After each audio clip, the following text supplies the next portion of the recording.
three-part question, so you'll have to be concise. How do we address our border situation? How do we assure farmers access to a reliable, affordable, legal workforce? And how do we address those illegals who are currently in our country? Mr. Ball, you will answer this question first. Thank you, Jeff. I understand, if anybody does, I think, what farmers go through as far as keeping employees. Bill and Gene Kiefhofer are two of my best friends up in Washington County, Tennessee. And actually, I was their son-in-law at one point in time, and I made a big mistake by not being their son-in-law. And I've represented them for 40 years, so I know they're dairy farmers, or were dairy farmers. So I know how hard it is to keep a good workforce. The border situation, and we probably spend more money on the border situation as we speak than any other thing. But we've got to be able to secure our borders. And exactly how to do that, a fence, I'm not sure that a fence is going to work, but we need to patrol our borders not only for the security, but for allowing the right people in to work. The real question, I think, again, and we touched on it, both of us touched on it in the first question. The real question is, how do you keep a legal, stable workforce and expand the H-2 temporary permit? And I think really what that comes down to is the agency in charge has to be monitored, so we're not overburdened with regulations at all. And I represent one of the largest vegetable farmers in Cobb County, Tennessee, and we have that situation, that they tend to be overburdened with regulations.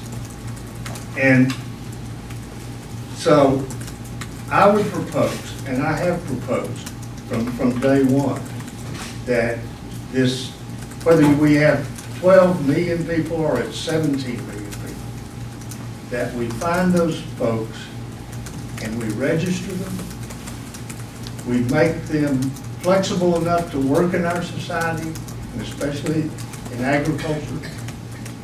They pay taxes, and they get to the back of the line to become citizens. And I mean to the back of the line, not in front of anyone else. But we have to have that. Our country by 2050 is going to be a growing, diverse country. And agriculture will be a major part of it. It has to be a major part of it. And I do want to say something about the biotech. We've got to be able to be on the same wavelength with China, and we send 20% of all the exports that go to China. It's agriculture. So we've got to be in tune with them as far as them being regulating our biotech products. So and with all other countries. So that's what I would do. Time run out. Thank you. Last year, I voted for legislation in the United States Senate that answered all three of those questions. It was an immigration bill. This was a bill that you, through your process of going through your thousands of members, came to me and urged me to support. So let me go through what it did. One, on border security. The only criticism the bill got about border security was it might have done too much.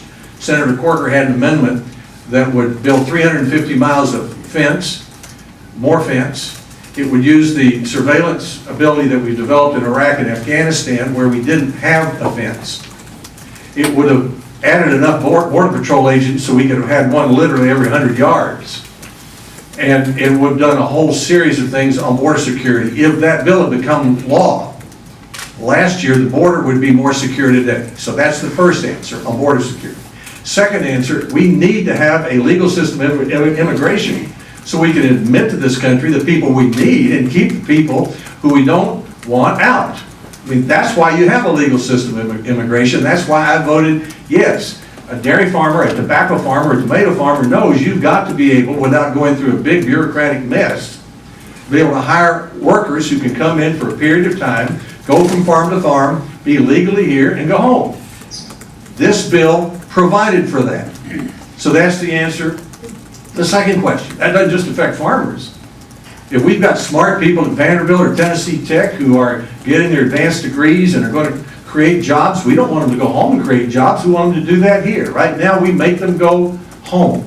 So we need a legal system of immigration that enriches this country as immigration has over the years. And then the third question is, what do we do about the people already here? That's the toughest question. That's where people who run for the United States Senate usually get into the most trouble. This bill has a solution, the one you urged me to support. Find them, identify them, do what we usually do with people who break the law, penalize them, make them pay taxes. If they've committed no felony, they then are able to stay here legally, but they don't get any benefits. The difference between my opponent and me, and he's been going around the state saying, I'm for amnesty. In fact, he is, according to his website. Because I voted to end amnesty, the bill you recommended did not have a path to citizenship for illegal immigrants. The bill he recommends does, and so far as I can tell, there's no penalty. The definition of amnesty is a path to citizenship with no penalty. That's his bill, not my bill, or your bill.